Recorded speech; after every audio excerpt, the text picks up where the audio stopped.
Hello YouTube, this is the Sim Basketball Operator bringing you an NBA 2K14 Nuggets Association commentary. It is episode 37 and we are finally here, the NBA Finals here in 2016, year 3 of the association. And it feels great, but we have to be able to make sure we get things done against a very talented Chicago Bulls lineup led by Derrick Rose first and foremost. Look at him averaging 29.2 points per game, just absolutely shouldering the entire scoring load for his team. The next highest is Zach Randolph at 15.4 points per game, and they also have Manu Ginobili, who has not retired yet. He's 38 years old, and for some reason he actually left the Spurs, but those are the only 3 double-digit scorers. They still have Joakim Noah, who's aging but still provides relentless energy. They also have Jimmy Butler, who starts at the 3, and they also have Wes Matthews, who backs up Manu Ginobili and Butler on the wing and plays that 6-man role. So it's a very talented team. They don't have as much overall depth as we do, but they have a star player in Derrick Rose who cannot be ignored and who will test us throughout this entire series. So please stay tuned for Game 1 coming up after this intro. The long journey now reaches its epic conclusion.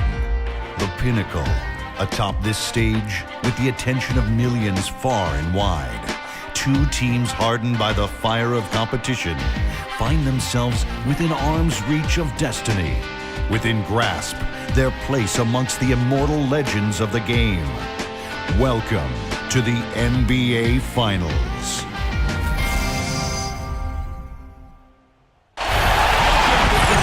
Basketball's biggest stage, the NBA Finals.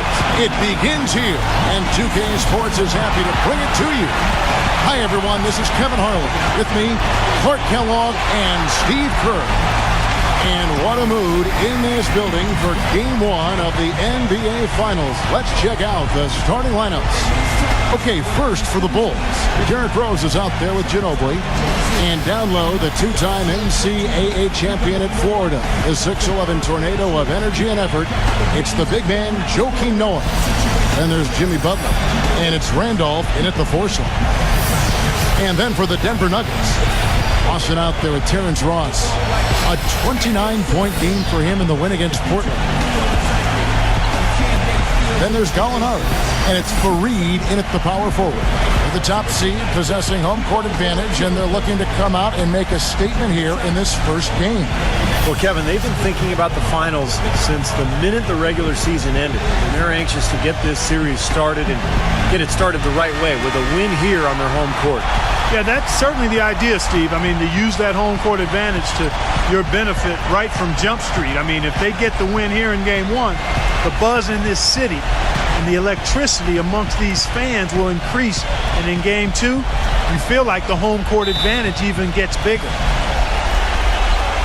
So the Nuggets win the tip. So here we are, Game 1 at home, and Ty Lawson's going to get things started off nicely with this corner 3 to jump out to an early 5-0 lead.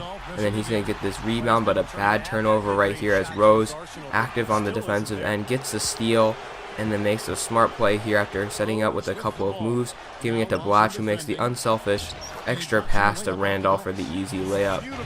And then here we go, it's our defense that was smothering early on, which really built up an early lead. That's a nice double team leading to Rose miss. Here's Joseph after grabbing the rebound, gonna go all the way, but the last second dump it down to Ashik, who gives the easy transition layup. Now here we go, some great ball movement right here, drawing help defenders, leaving a wide open Aflalo, who knocks down the 3, and then we are fortunate to get this Tyshawn Taylor miss, and Lawson is out on the break. Beautiful bounce pass to Embiid, who takes just 1 step into the lane and gets the easy left-handed layup. And then Gallinari now moving around screens, and he knocks down the jumper, and all of a sudden, thanks to some excellent defense and some well-executed offense, we have a 12-point advantage early, and the crowd is loving it here at the Pepsi Center. And then now Taylor driving to the hoop. That's a nice pick and roll with Randolph. Randolph finishes in the paint, but we're still holding that double-digit lead. Ginobili trying to get his team back in it. He's going to get that layup off the pick and roll. But again, look at the execution of the offense right here. Drawing a double team, Aflalo kicking it over to a wide open Anderson. And Anderson makes the Bulls pay for lackadaisical defense. And Levine again, ball movement was the key. Joseph to Anderson to Aflalo, who despite the horrendous release, he gets the three and just nails it. Just look at the spacing. There is nobody within 18 feet of him. And that's just too easy, and Aflalo's height. So here with the 21-point advantage here in the second quarter, Embiid is just going to go to work on the Bulls lockdown defender and Joakim Noah. But if there's one way that the Bulls can get back in this game is to force turnovers. Tom Thibodeau is still a coach, and he still coaches that tremendous defense, that tenacious defense, and it will lead to easy transition buckets like that, especially when their half-court offense is struggling. And that those transition buckets actually sparked a run, as you can see Wesley Matthews getting a corner three to knock down the deficit from about 20 to 10. And so the Bulls are showing no quit in them. They're fighting hard, and they're trying to get back in this game. Again, it's on the road for them, and so it's a struggle here because the Denver Nuggets, as in real life, hold one of the best home court advantages in the NBA. And it's really showing here in that first half as the Bulls are struggling with a 38% field goal percentage compared to our very solid 53% from the field. And we're spreading the ball evenly, and we're getting a lot of assists and just moving the ball effectively. However, the turnovers, sometimes we try to force the issue, and turnovers again are proving to be a problem. Jimmy Butler in transition, he throws it down hard over 3 Denver Nuggets players and 1, cutting the lead down to 7. And then here's Rose operating, drawing the double team, and then again finding Butler wide open, ill-advised double team, and Butler has become quite the complimentary scorer at this point in the association. But more great offense, just settling down and finding open jump shots like that for Terrence Ross. But the Bulls going back to Rose, who just blows by Anderson on the mismatch. He's not there, and no help defense is there, as well as Rose just elevates over the entire team and proving that he is a star player, something that we actually lack on our Denver Nuggets team. And Rose again, late in the shot clock, being that guy that the Bulls can go to. He's just going to pull up. We couldn't get a hand up in his face, and he knocks down the jumper to tie the game at 62. But we quickly regain the lead, and a nice pick and roll leads to this baptizing dunk by Omer Abshik, who just throws it down over his ex-teammate Jimmy Butler. And then Ginobili now showing some of his crazy younger self from the Spurs and just knocking down that spin jumper, trying to keep the Bulls in the game. It's a 5-point game right now. We force Joakim Noah to take a jump shot. That's always a good thing. And then Lawson finding a wide open Terrence Ross. Nobody picked him up, and he knocks down the long 2.